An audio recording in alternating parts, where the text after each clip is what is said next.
Magandang gabi po mga minamahal na kapatid, mga minamahal na Bible Apostles and Coordinators, gayon din yung mga kapatid natin sa Facebook Live na nanggaling sa iba't ibang lugar, sa Laguna, sa Batangas, sa Rizal, sa Mindanao at sa marami pang iba.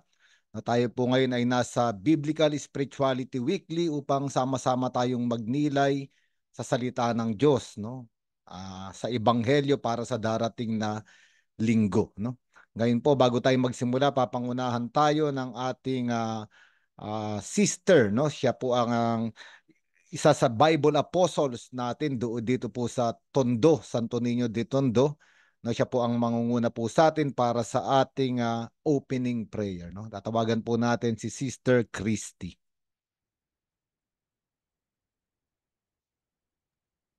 Magandang gabi po. Ihanda po natin ang ating sarili para sa gamitan ng ating pagtitipon. Tayong lahat, sa ngalan ng Ama, ng Anak at ng Espiritu Santo. Amen. Diyos amang makapangyarihan sa lahat, nagpapasalamat po kami sa iyong pagmamahal, sa pagbibigay mo ng masaganang buhay, malusog na katawan, panatag na kaisipan, at sa lahat ng biyayang ipinagkaloob mo sa amin. Lubos po kami nagpapasalamat sapagkat nabigyan kami ng pagkakataon upang maibahagi at magbahagi ng aming mga natututunan sa aming weekly biblical spirituality. Patawarin mo kami, Panginoon, sa aming mga pagkakasala at pagkukulang. Tuluan mo po kaming maging mapagpakumbaba sa lahat ng pagkakataon at maging responsable sa lahat ng aming gagawin at sasabihin. Ang napakahalagang gawain ito, Panginoon, ay nilalapit namin sa iyo upang maging instrumento ng pagkakaisa at pagtutulungan bilang isang mananampalatayang Katolikong Kristiyano. Hinihiling din namin, Panginoon, na buksan mo ang aming isipan upang ang taglay naming kaalaman at karunungan ay maging gabay sa ikatatagumpay ng gawain ito. Pagkalooban po kami ng lakas ng katawan upang magampanan namin ang mga gawain ito na ang buong husay at sigla.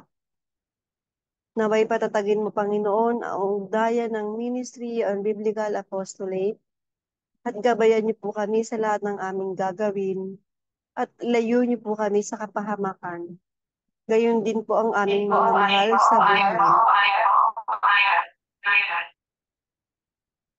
Ang lahat mong ito ay asamo at dalangin namin sa pangalan ni Jesus na aming Panginoon.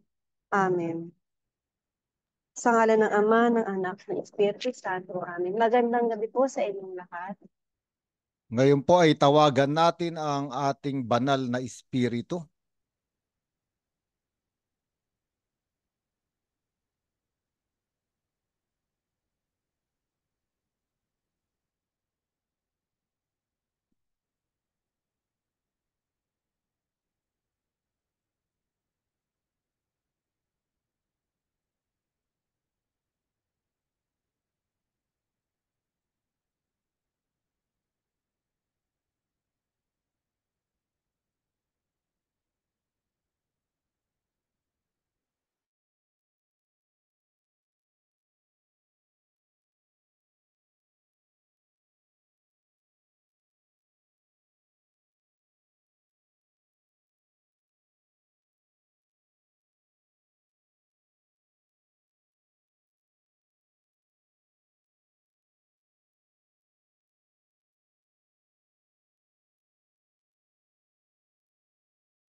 Ba't walang sound?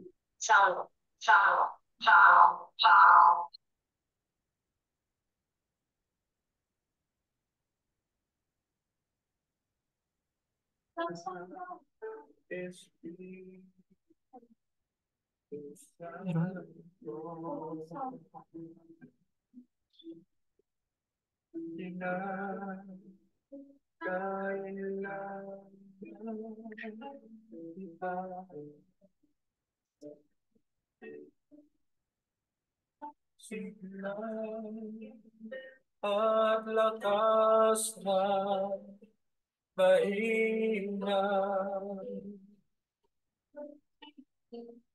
pag-asa ka namin lahat.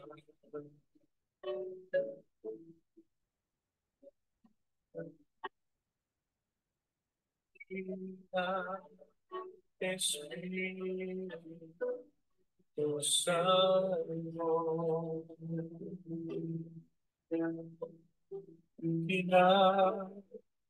kailangan kita.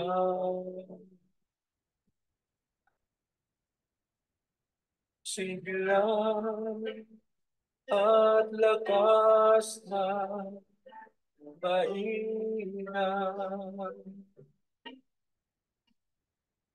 pag-asa ka namin lahat.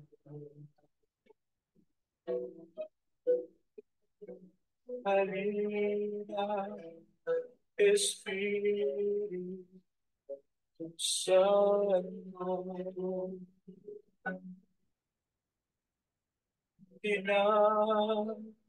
kailangan kita.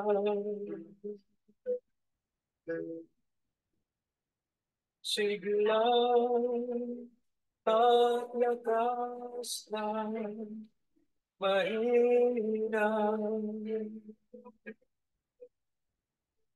pag-asa ka namin lahat.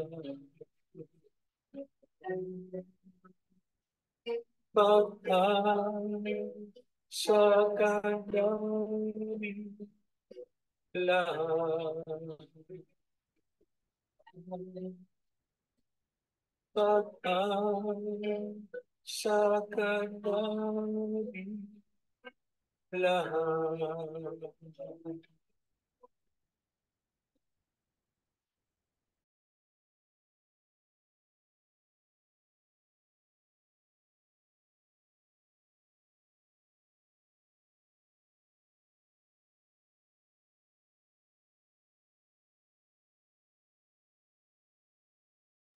Ngayon po ay ating babasahin at ipapahayag ang mabuting balita na pangungunahan ni Sister Belen. Pagbasa sa a reading from the book of Mark, chapter 6, verses 1 to 6.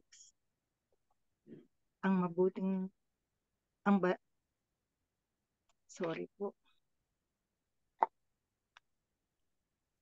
Eka lang po, sorry kasi hindi ko mabasa. Tapos lumaki na, ayan, sorry. Noong panahong iyon, si Jesus ay nagtungo sa sariling bayan kasama ang kanyang mga alagad. Pagdating ng araw ng pamamahinga, nagturo siya sa sinagoga. Nagtaka ang maraming nakarinig sa kanya at nagtanong, saan niya nakuha ang lahat ng iyan? Anong karunungan itong pinagkaloob sa kanya?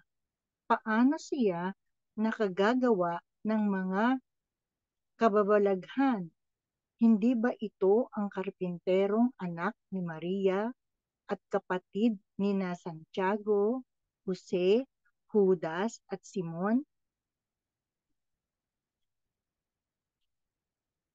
Dito nakatira ang kanyang mga kapatid na babae. Hindi ba? At siya'y ayaw nilang kilanlin.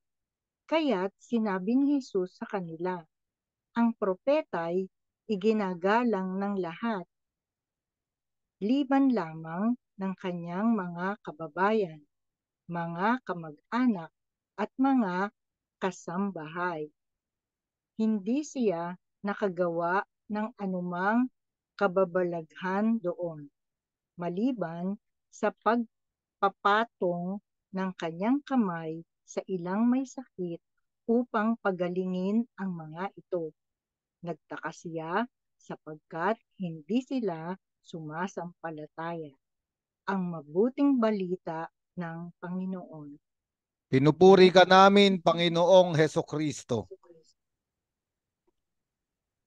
Ngayon po, tayo ay mananahimik habang pinagninilayan natin ang ating napakinggang mabuting balita.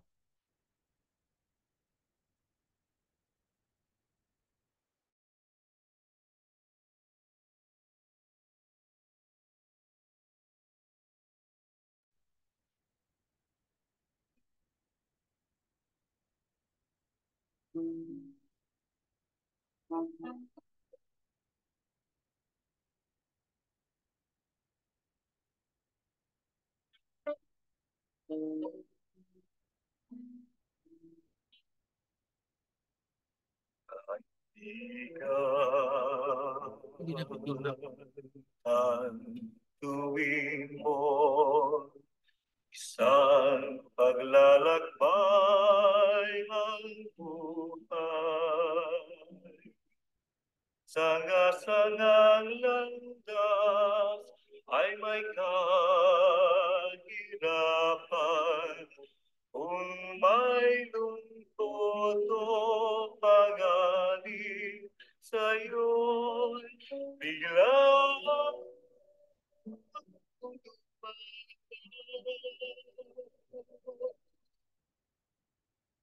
ikaw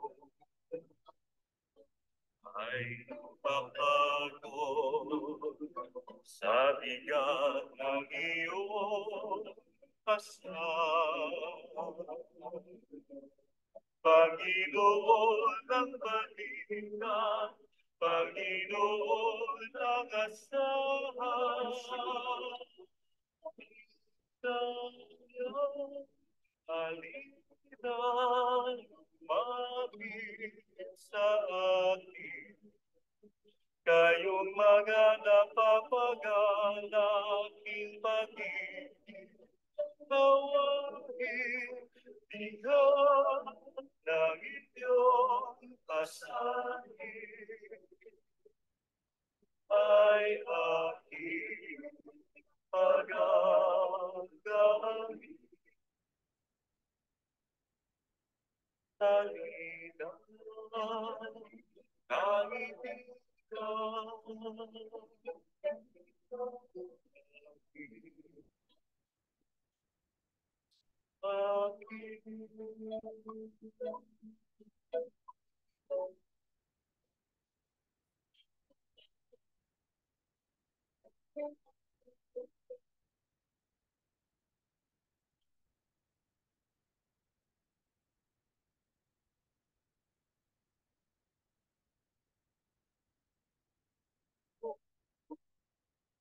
ang paglalayag buhay. Maalon ang dagat at may kalaliman. Kung may udos at may hangin dito, kaya paglabanan. Agabi, ang diliman, itala ay walang taglaw. Panginoon ang balikan, Panginoon ang asahan. Ikanya, halina, lumapit sa akin. Kayong mga napapagalaking pag-ibig, awahin ikaw ng inyong asahin ay aking pag-aagayin.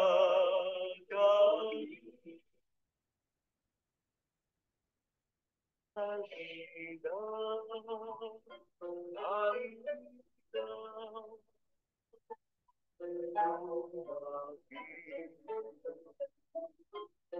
sa akin.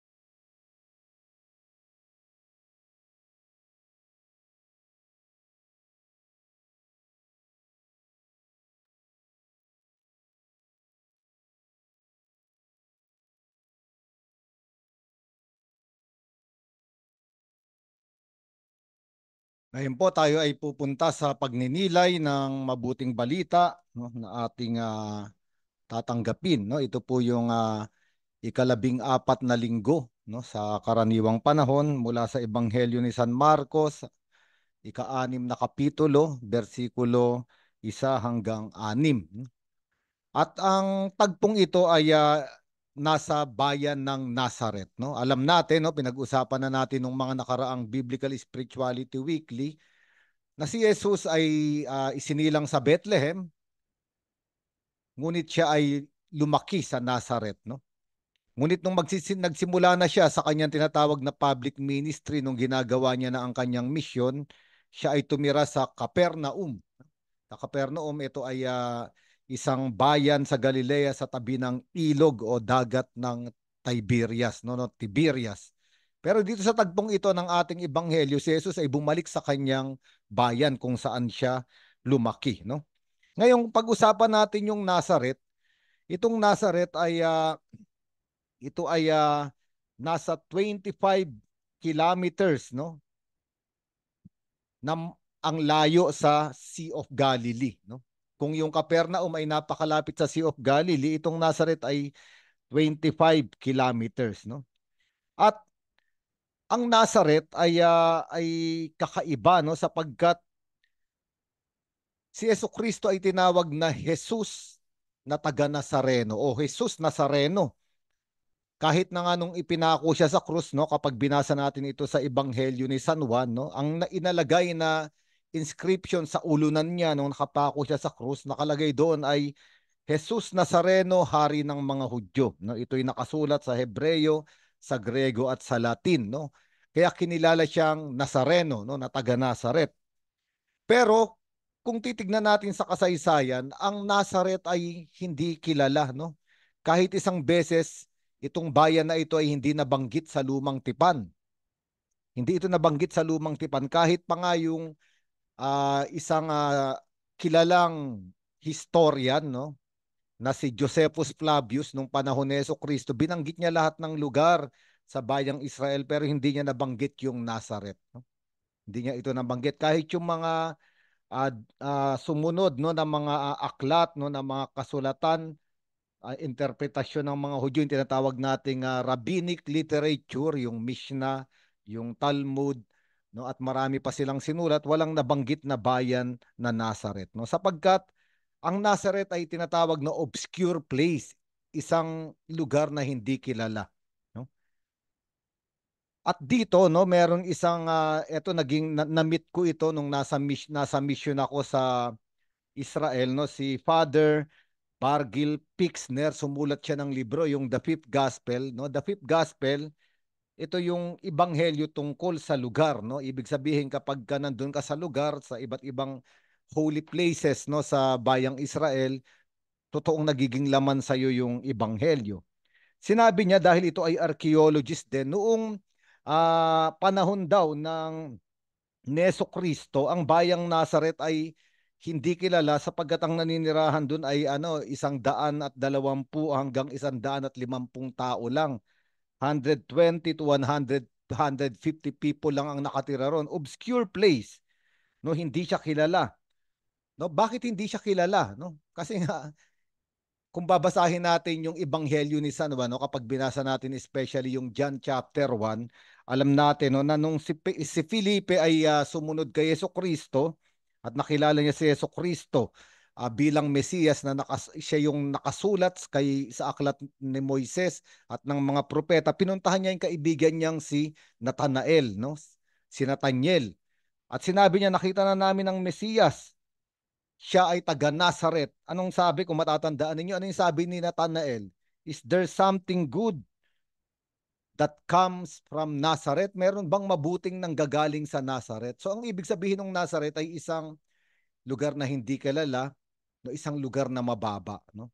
Kumpara doon sa mga bayan na kalapit niya, no? Ngayon, anong ibig sabihin nito? Ang ibig sabihin nito, itong mga tao rito ay lowly people, no? Hindi sila sikat, hindi sila importante, insignificant sila, no? Wala ngang sumikat sa kanila, kaya walang naisulat tungkol sa Nazareth. Ngayon, ang importansya nitong salitang ito, yung Nazareth, ay ito yung pinili ng Diyos kung saan nagkatawang tao yung anak niya, no? Kasi alam natin, bago ipanganak si Jesucristo sa Nazareth, tinanggap ng Birheng Maria yung annunciation, yung pagbabalita ng anghel sa Nazareth. Kaya nga sa Nazareth, nandun ngayon yung tinatawag na Basilica of the Annunciation. Dahil doon pinaglihi ni Maria si Jesus. Kung titignan natin, no, bakit kaya pinili ng Diyos na yung anak niya ipanganak sa isang lugar na mababa, sa isang lugar na hindi kilala, no? At ito matitignan natin yung kahulugan na mas malalim patungkol sa ating buhay mamaya, no? Katabi ng Nazareth ay yung tinatawag na Seporis. Yung Seporis, hindi ito nabanggit din sa Ebanghelyo kahit na sa Lumang Tipan, sa Bagong Tipan. Pero itong Seporis, nung panahon ni Jesucristo, nung lumalaki siya, ay ginawa ni Herod Antipas yung tetrarka, no, ng Galilea na capital ng Galilea, no? Kasi yung Galilee ay rehiyon at dapat merong capital city at yung Seporis ay capital city. At ito ay mga 45 to 1 hour walk, no? Mula sa Nazareth papunta sa Seporis.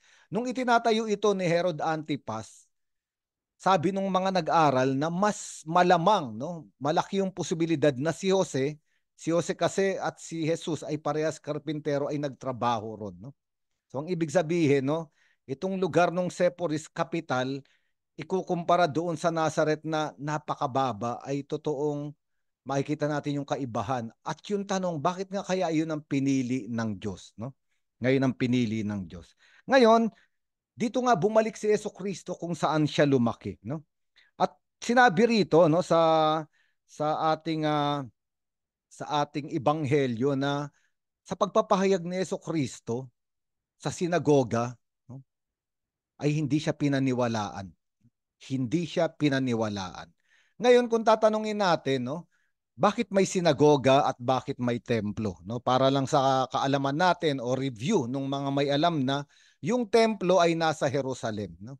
At doon nagtutungo ang mga Hudyo, lalo pa nga yung sa tinatawag na mga kapistahan ng pilgrimage, no? Kapistahan ng Passover, kapistahan ng Pentecost at kapistahan ng tabernacles, no? Yung kapistahan ng mga tolda, no? Pumupunta sila ron, ayun yung sentro.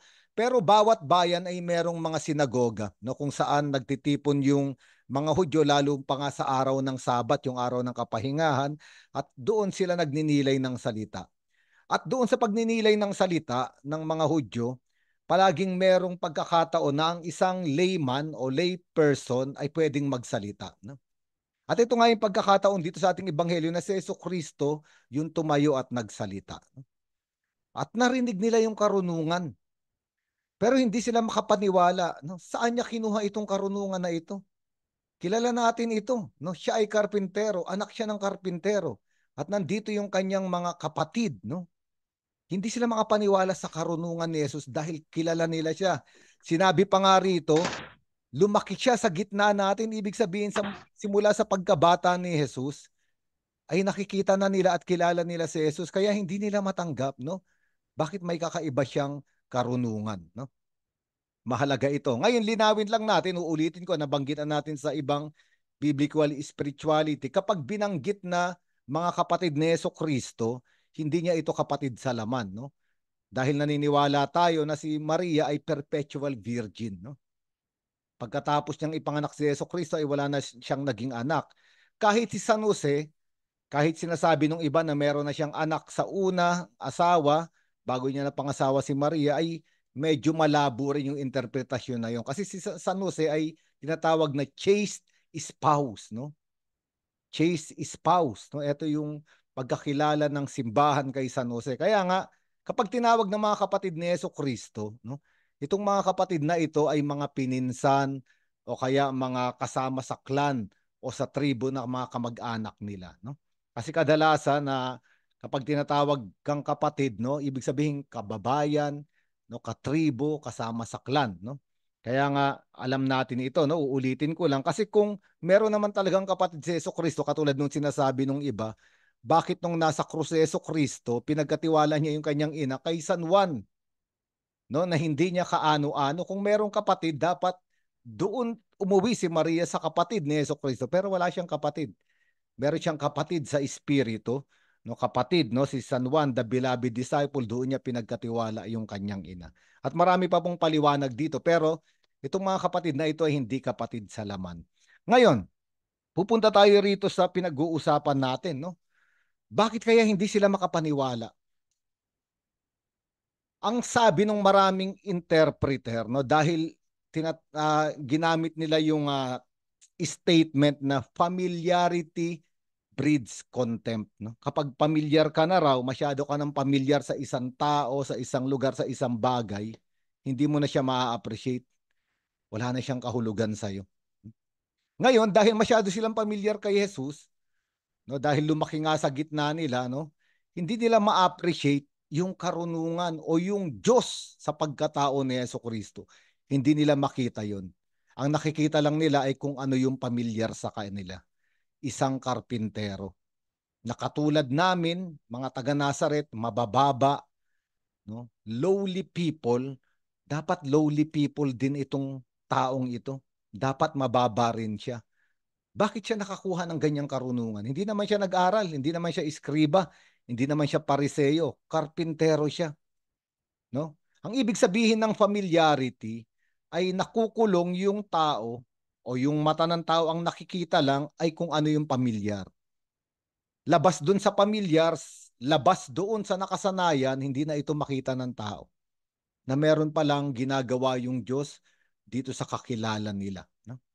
Kakilala nila. Meron ngang isang example, no, sa isang eskwelahan, may mga bata, no, mga estudyante, pupils, no, elementary pupils dinala sa zoo, no. Sabi nung teacher, o sige, pagkatapos natin pumunta diyan, gumawa kayo nung parang paperwork, no, at isulat ninyo yung mga bagong bagay na nakita ninyo o kaya kahit hindi bago basta nagka-interest kayo at yung mga bata excited, no, namimilog yung kanilang mga mata, tinitignan yung iba't ibang hayop sa zoo at masaya sila, no, nag-enjoy sila.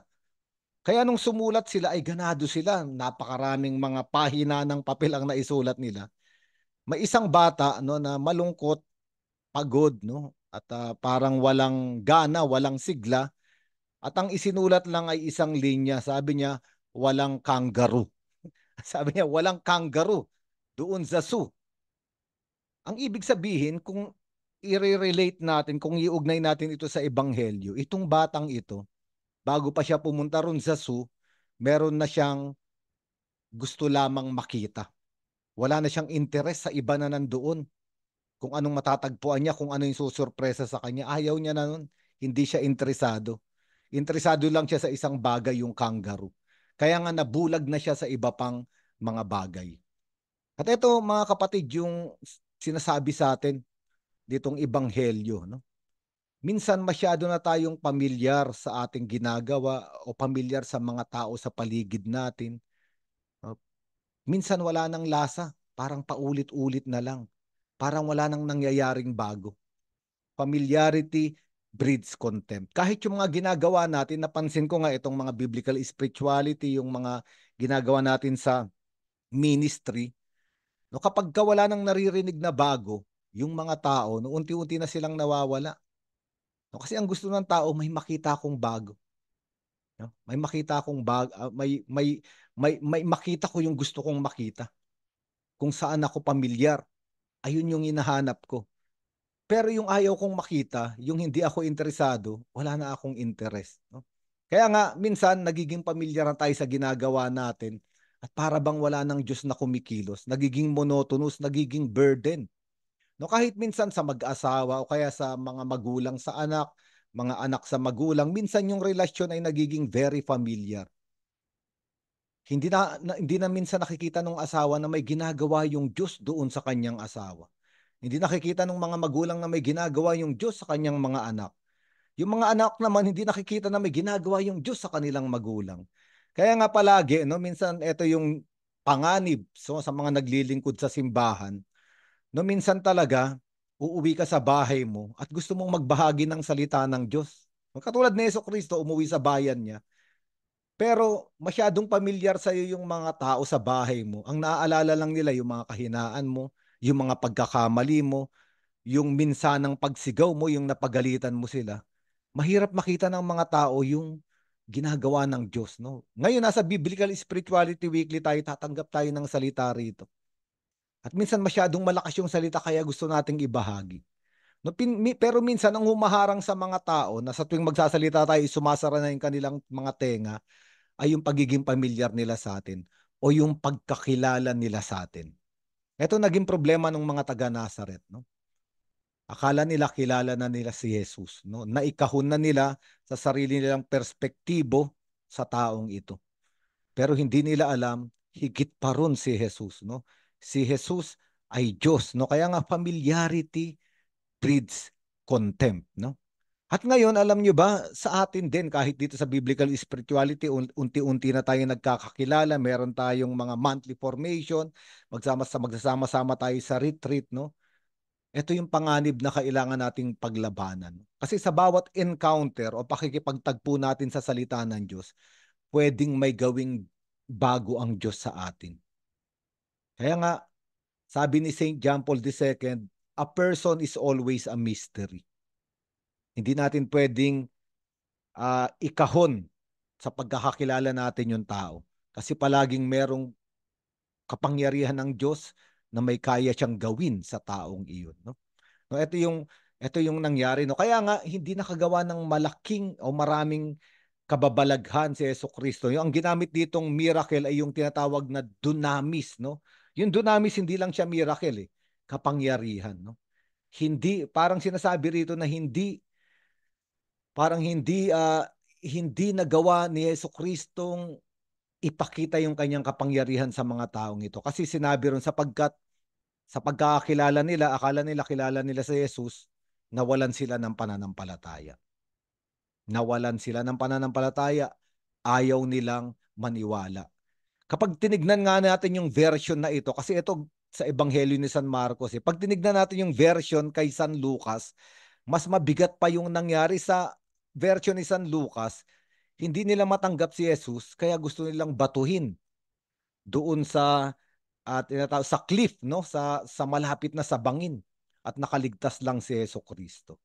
Ngayon pag-usapan natin, bakit kaya yung familiarity nila kay Jesucristo ang nagtulak sa kanila na hindi tanggapin at hindi kilalanin ang galaw ng Diyos kay Jesucristo? Bakit? Sinasabi ko kanina kasi itong mga taong ito ay mabababa. Wala silang halaga. Hindi sila importante.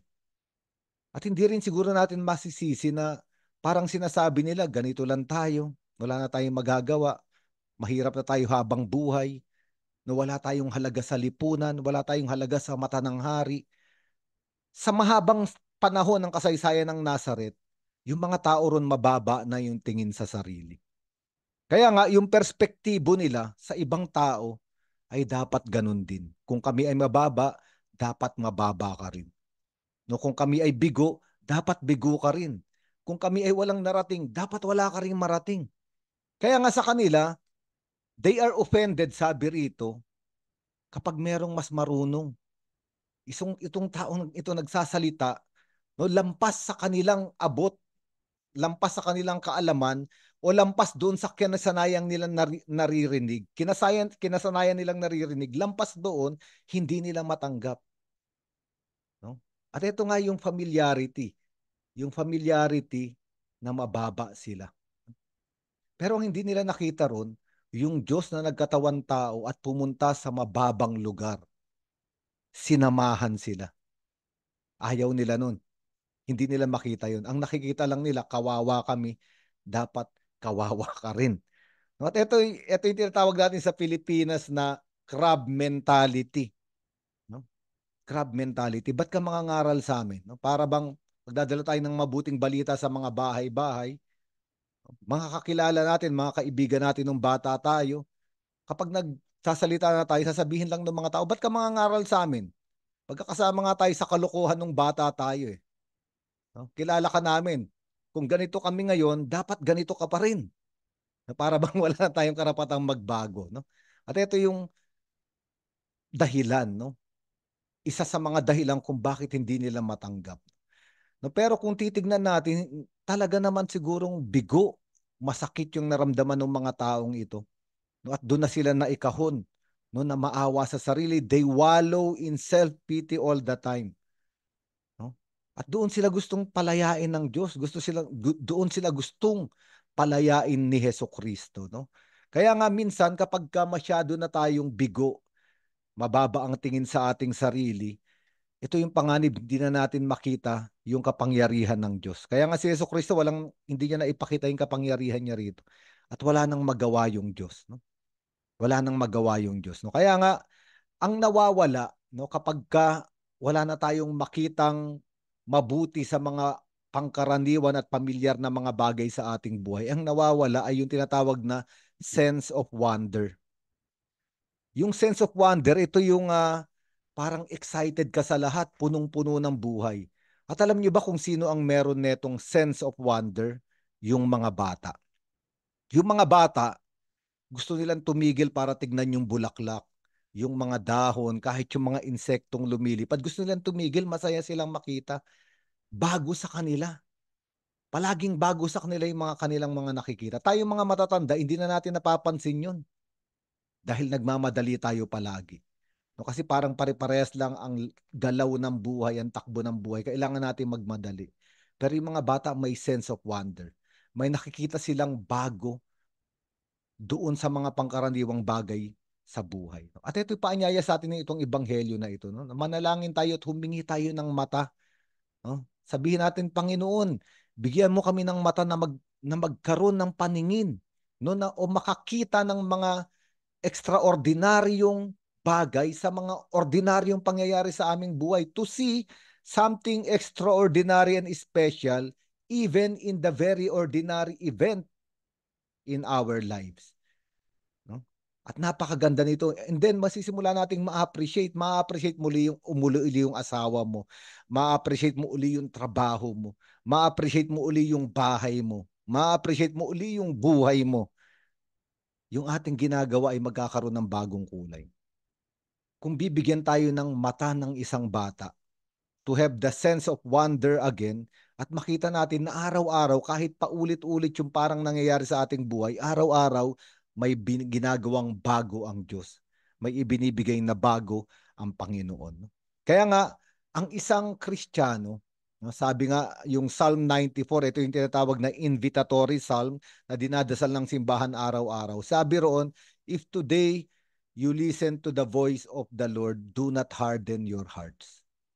Itong mga tao sa Nazaret, tumigas na yung kanilang puso. Maaring sa kabiguan, o maaring sa pagiging mababa, pagiging mahirap, no? Tumigas na. Hindi na tumitibok, no? Hindi na makatanggap ng bagong bagay na mula sa Diyos. Kaya nga ito yung panalangin natin, Panginoon, buksan mo ang aking puso. Palambutin mo yung aking puso. Bigyan mo ako ng puso ng isang bata upang makita ko yung araw-araw na napakagandang mga pangyayaring ginagawa mo sa aking buhay.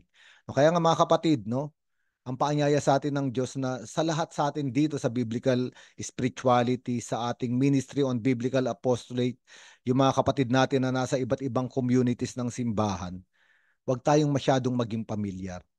Huwag nating sabihin kilala ko na yan taong yan. Wala tayong karapatan sabihin iyon. Sapagkat ang totoong nakakakilala sa bawat isa ay ang Diyos. At ang totoong nakakaalam kung ano pa yung mga bagong ibibigay niya sa bawat isa sa atin ay ang Panginoon. Kaya nga ngayon, inaanyayahan tayo ng ating Panginoon, no? dito sa ating biblical spirituality, no? Ang Panginoon, ang pinipili niya ay yung mga aba. Ang pinipili niya yung mga mabababa. Kaya nga tayo yung pinili niya.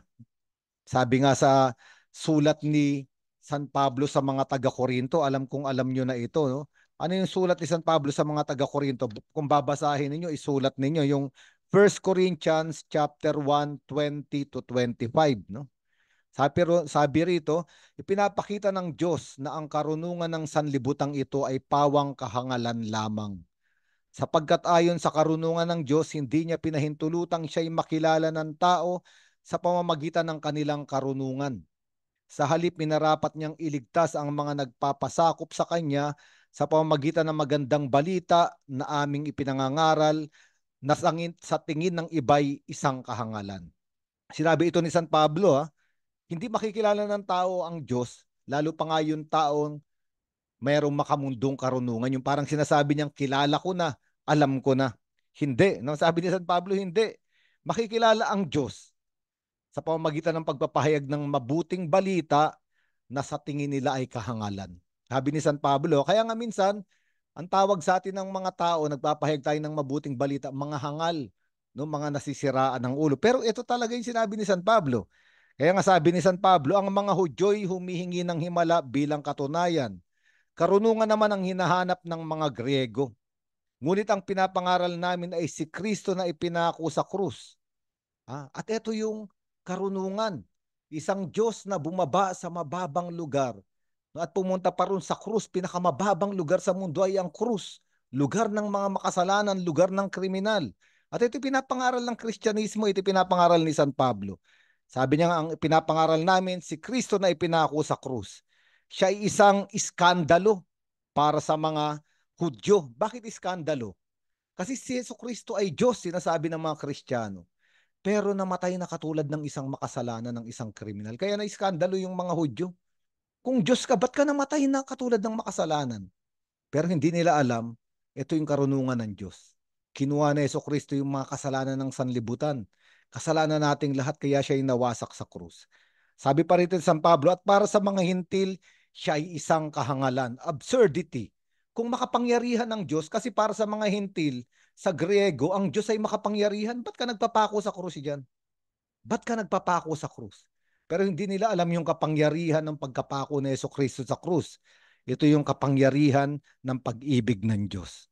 At sinabi ni San Pablo, subalit sa mga tinawag ng Diyos, maging Hudyo at maging Griego, si Kristo ang kapangyarihan at karunungan ng Diyos. Sapagkat ang inaakala nilang kahangalan ng Diyos ay karunungang higit pa sa karunungan ng tao. At ang inaakala nilang kahinaan ng Diyos ay kalakasang higit pa sa kalakasan ng tao. Kaya nga sinabi rito ni San Pablo, kaya pinipili ng Diyos yung mga hangal sa paningin ng mundo para pahiyain yung matatalino na akala natin. Pinipili niya yung mahihina para pahiyain yung mga malalakas na akala ng mundo. Kaya nga si Jesucristo ay taga Nazaret, isang lugar na mababa. Binabalik-balikan niya, pinupuntahan niya. No, bilang tanda na sa ating lahat ngayon, no, hindi naman natin maamin sa iba kadalasan, hindi natin masabi sa iba yung totoong kababaan ng nararamdaman natin, yung bigat ng ating kaluluwa, mga kamalian natin, mga kahinaan natin. Dito sa mababang bahagi, aspeto ng ating pagkatao, doon bumababa si Jesucristo. Dahil pinipili niya yung mahina at yung hangal para sa mundo, para sa pamamagitan natin, sabi rito ni San Pablo, ay ipahayag yung kaluwalhatian ng Diyos. Kaya mga kapatid, itong nangyari sa Nazaret ay nangyayari rin sa ating buhay. No? At inaanyayahan tayo ng Diyos na humingi ng paningin, mata, puso ng isang bata para makita natin yung napakaraming mabubuting bagay na ginagawa ng Diyos sa ating buhay. Okay? Ngayon po ay dadako tayo sa mga magbabahagi, no? Patungkol dito sa ating pinagnilayan. Ang unang magbabahagi ay ang ating kapatid na si Charles, no? Charles?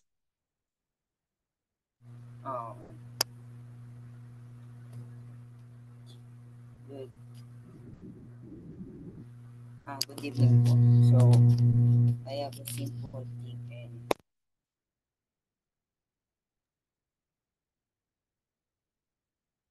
Hindi ka marinig, Charles. yan po. Narinig na po. Okay na. So, Okay. ayun po. Ang sinasabi sa akin ng Ebanghelyo is, hindi tayo tumitingin sa estado ng buhay ng isang tao or kung ano man ang nakaraan nito. Hindi dito nasusukat ang ating kakayahan upang makilala tayo ng Diyos. So, sa araw-araw nating buhay, tinitignan natin at kino-compare natin ang sarili natin sa iba sa pamamagitan ng nakikita natin.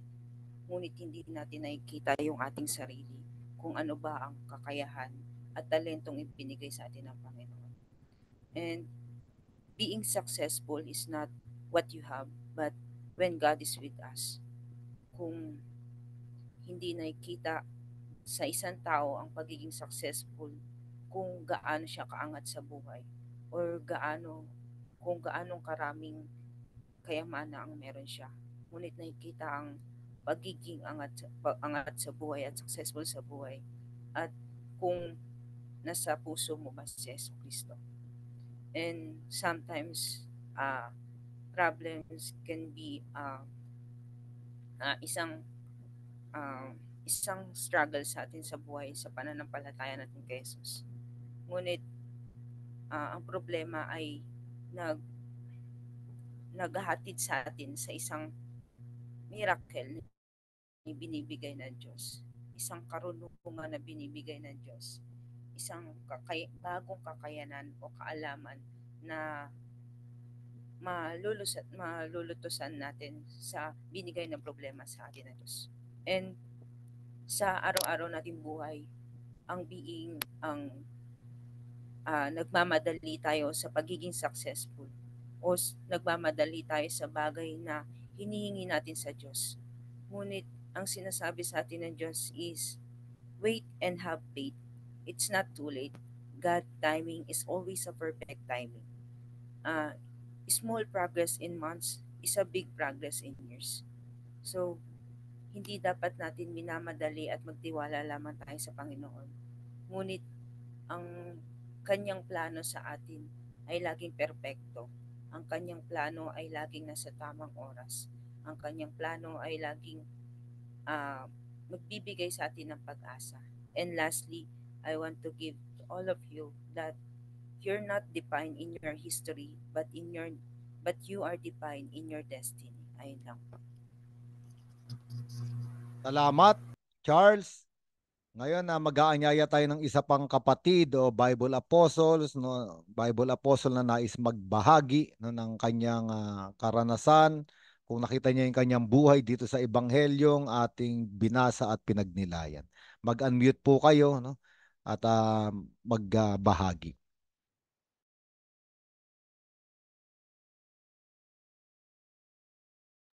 Father, ako na lang po siguro. I-share ko lang po yung, di ba po, minsan meron tayong biblical month, ano? So, during our biblical month, meron kami isang activity doon na namimigay kami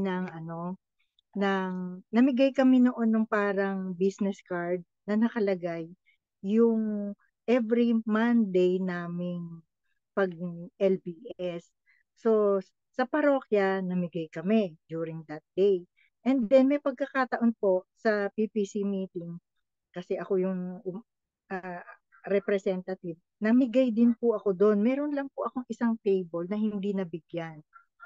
Tapos, noon namang ding nagkaroon kami ng reunion ng mga high school, siguro mga 30 kami noon, namigay din po ako. So, lahat ng table, nabigyan ko pati yung nagpapabideo. Pero ang nakakalungkot doon po, yung walang umattend. Doon sa PPC, isa lang po yung umattend. Tapos doon sa reunion, walang umattend. So, like Jesus, parang it's a simple way of rejecting yung invitation to join the Bible study, no?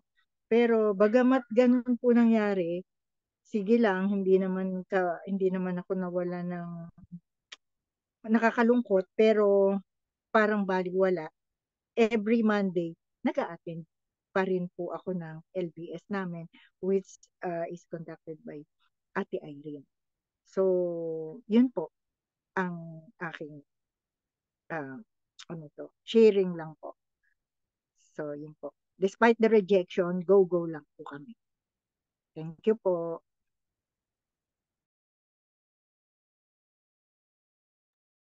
Thank you po, Sis Belen, sa inyo pong sharing.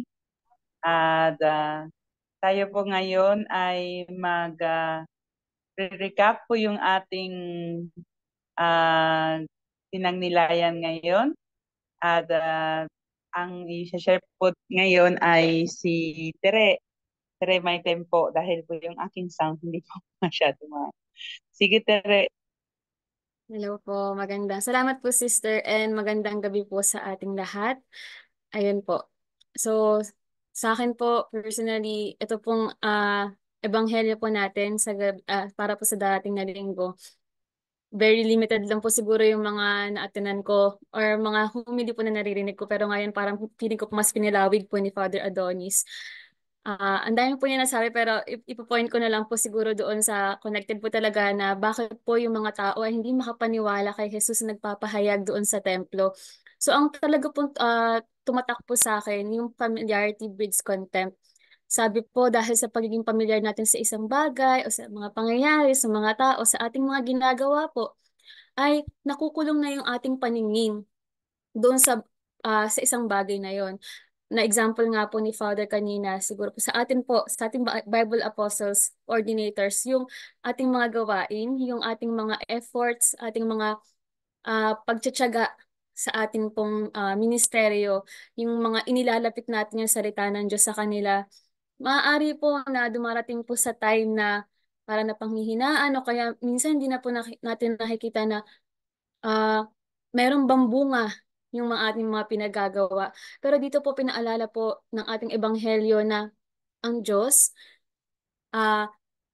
basta po tayo ay maniwala at magiging faithful po sa ating mga gawain, ang Panginoon ay gagawa at gagawa ng paraan. Siya ay kikilos po sa ating mga gawain. At isa pa po, ayan po, sabi po na in relation po kay Jesus, dahil po akala nila si Jesus ay ganitong tao lamang mababa nang galing sa Nazareth. Na example po ni Father, na-explain po ni Father na bakit ganon ang thinking po ng mga tao sa Nazareth dahil ang tingin nga po nila na sila ay galing sa isang lugar na hindi po binibigyan ng halaga.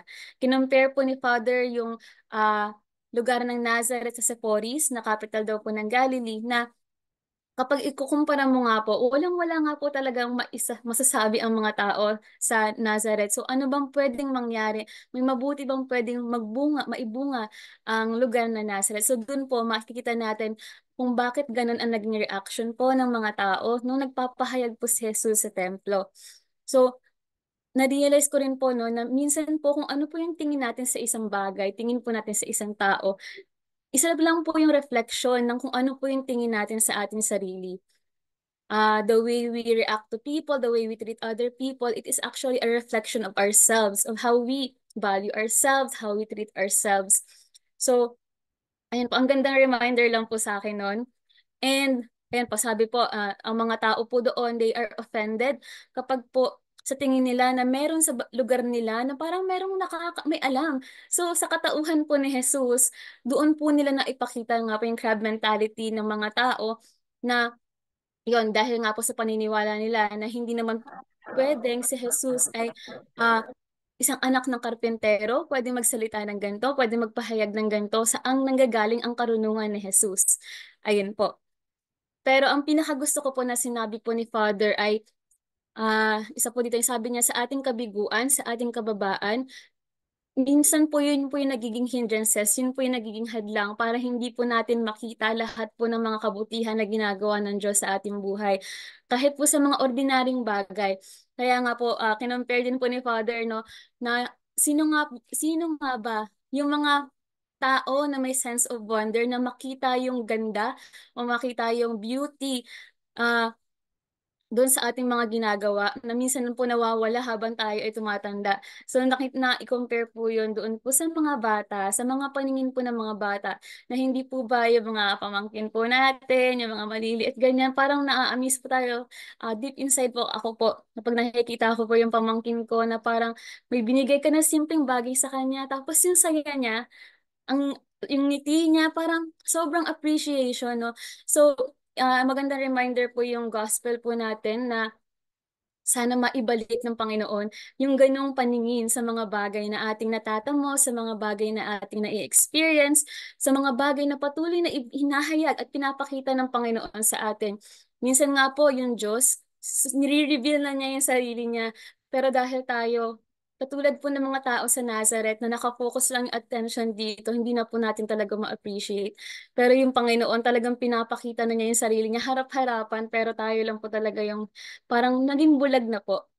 Ayun po. So sabi po kanina, to see extraordinary things in ordinary situations and things. So para panalangin po na magkaroon tayo ng paningin ng katulad ng isang bata para makita po natin ang hiwaga at sa mga hiwaga ng Panginoon sa kanyang mga ginagawa. At isa pa po yung gusto ko po yung sinabi ni Father na ang pinipili daw po ng Diyos ay ang mga aba, ang mga mabababa, ang mga hangal sa tingin ng mundo. Pero po, ang lahat ng ito ay kinumpare nga po sa 1 Corinthians chapter 1 verses 21 to 25 na yung mga kahangalan na nakikita ng mundo, yun po ay karunungan sa mababang level pa lang po ng Panginoon. And gusto ko po itong maging encouragement po sa ating bawat isa po sa ating mga Bible apostles na sa mga hindi po naniniwala sa sarili nila na parang bakit ako? Bakit ako? Parang ako ay makasalanan, parang ang aking past, parang ang dami kong nagawang hindi mabuti. So, maaari pa bang kumilos yung Panginoon sa atin? So, ang sagot po, dahil sinabi po ni Father, at sabi rin po ng ating mabuting balita, yes po. Ang Panginoon po ay hindi mawawalan ng paraan at hindi mauubusan ng karunungan para po siya ay patuloy na kumilos pa sa ating buhay. And katulad nga po sa mga binahagi po kanina ni Brother Charles at ni Ate Belen, na may mga pagkakataon po na napanghihinaan, may mga pagkakataon po na nawawalan po ng pag-asa na ang ating mga panalangin ba ay ibibigay ng Diyos. So sabi po kanina ni Brother Charles na yes, sa tamang panahon. At yung Panginoon po, I think ito po yung expertise ng Panginoon na yung mga bagay na imposible, gagawin niyo po ng milagro para mas makita po natin yung talagang makapangyarihan po ang ating Panginoon. At katulad din po kay ni Ate Belen kanina, na sa mga ordinaryong bagay na ginagawa po natin ng siguro po sa mga tao kahangalan na bakit pa tayo nag-o-offer ng LBS, bakit pa tayo nag-o-offer ng mga Bible study. Pero po, panigurado po ang Panginoon ay kumikilos po sa mga gawain nating iyon. Hindi po natin nakikita pero panigurado po ang Panginoon po ang nakakaalam. Alam niya po ang ginagawa niya. And ayun po, maraming salamat po ulit Father sa napakaganda pong reflection ngayong gabi. Ayun lang po. Salamat, Tere. No? Ngayon, tatapusin natin itong napakahalagang pagninilay natin sa pag-aanyaya sa mga nais manalangin. No? Yung mga nais manalangin, ay inaanyayahan kayo mag-unmute. No? Itaas ninyo inyong mga panalangin, yung mga intensyon, lalo na pa nga yung mga taong humingi sa inyo ng panalangin. Bilang simbahan, tayo po ay sama-samang tutugon.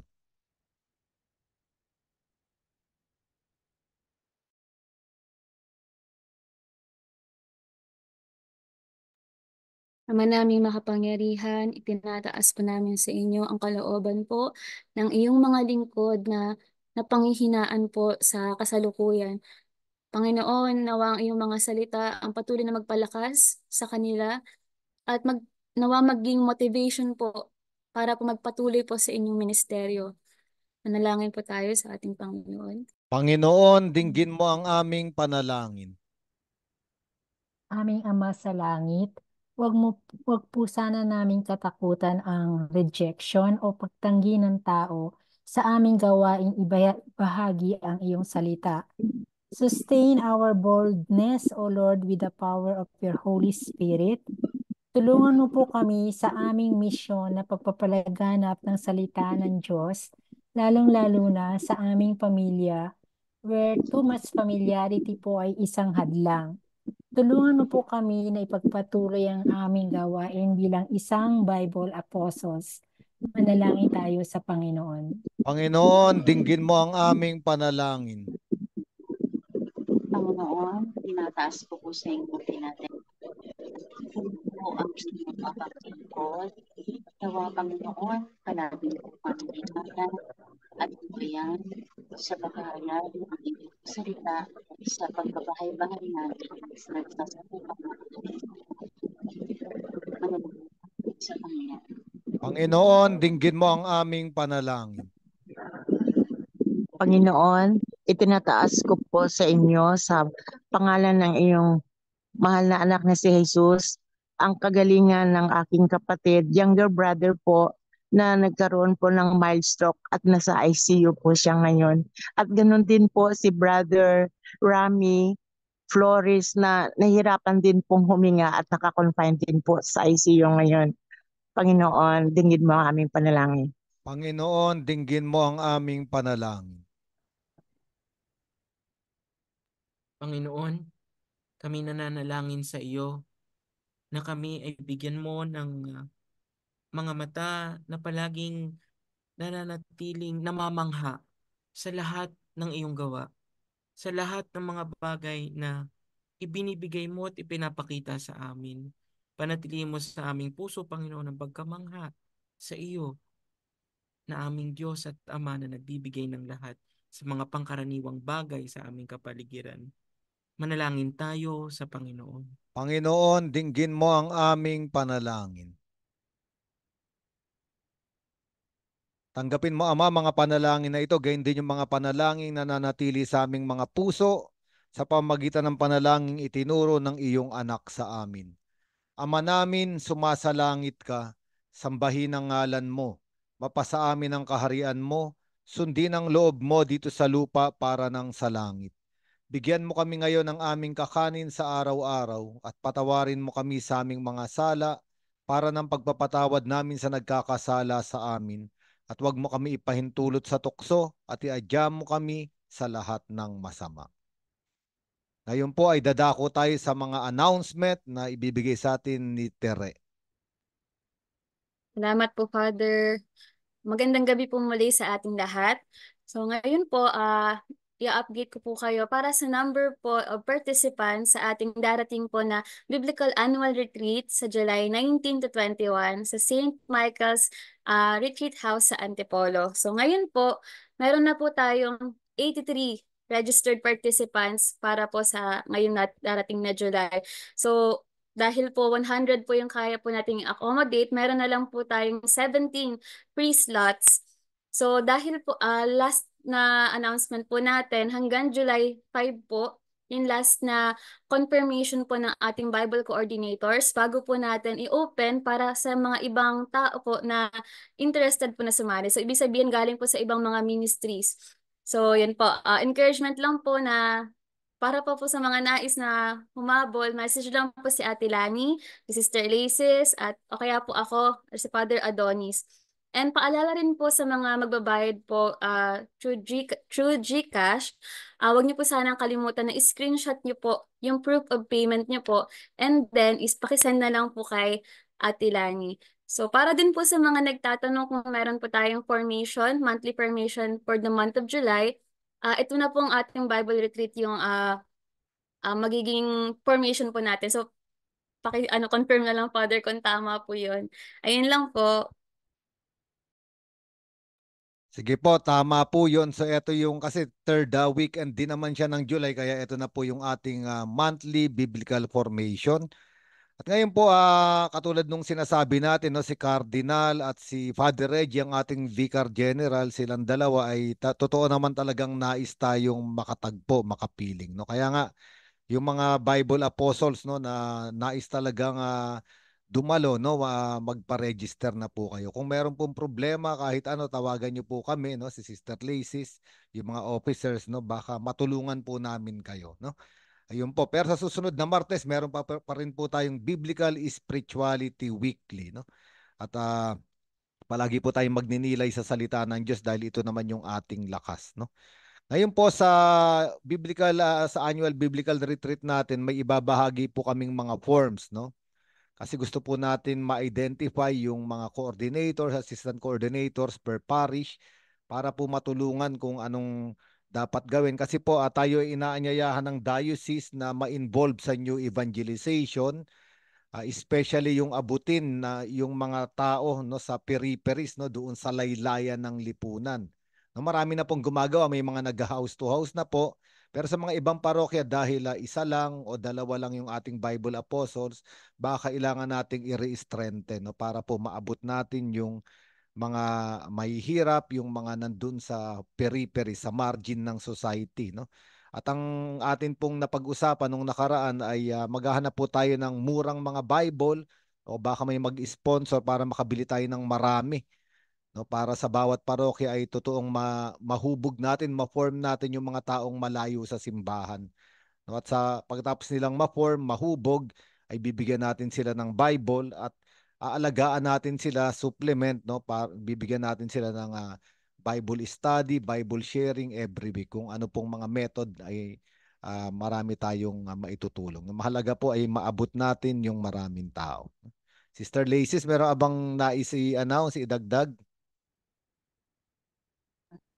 Wala naman po. Only to remind them po also tungkol po sa ating pong mga program po sa Radio Veritas, yung Kalakbay ng Pamilya na kahapon po si Ate Charles po ang nagbahagi, kanina po isang HMSP sister at bukas meron po tayong Bible study also. Ganon din po ang Biblia ngayon po tuwing araw ng linggo ng alas 8 po ng gabi sa Radio Veritas po mga kapatid. Para po sa lahat, kami ni Sister Laces at yung iba pang kasama ni Sister Laces ay pupunta na sa July 5 sa Biyernes na po sa St. Michael's Retreat House, no, para ayusin na yung mga room assignments, yung mga schedule, no, at yung mga down payment ay maibigay na namin, no. Kaya po siguro po mas mabuti wag niyo nang paabutin ng July 5, no, kung nais niyo pong magpa-register, no, magpa-register na agad, ha? Sige po, salamat at sama-sama tayo ngayon maihimbing, taglay ang kapayapaan ng Panginoon, no, sapagkat sabi ng mga ama ng simbahan, kapag nagbasa raw tayo ng Biblia, pinag-usapan natin ang salita ng Diyos, 30 minutes lang, 30 minutes. Totoong napapalayas daw yung masasamang espiritu, no, at napapakalma yung mga malalaking alon sa ating kalooban. Lampas na tayong 30 minutes, lampas na nga tayong 1 oras, no? Totoong napakaraming biyaya, no? Sige po, ngayon tanggapin natin ang pagbabasbas mula sa ating simbahan. Sumainyo ang Panginoon. Pagpalain kayong lahat, gayon din ang inyong mga pinakamamahal sa buhay ng ating makapangyarihang Diyos, Ama at Anak at Espiritu Santo. Espiritu Santo. Amen. Amen. Payo kayo taglay ang kapayapaan ng ating Panginoong Hesukristo. Salamat sa Salamat sa Diyos. Wag po kayong mahihiyang i-share itong ating mga biblical spirituality, mga reflection na nasa Facebook at YouTube natin sa mga kakilala nyo po. Mahalaga pong maabot natin sila. Salamat po. Salamat Thank you po. po. Thank you, Father. Thank you po. Salamat po. Thank you po. Thank you po, Father. Maraming salamat po. Pasensya po sa mga glitches po ng social media.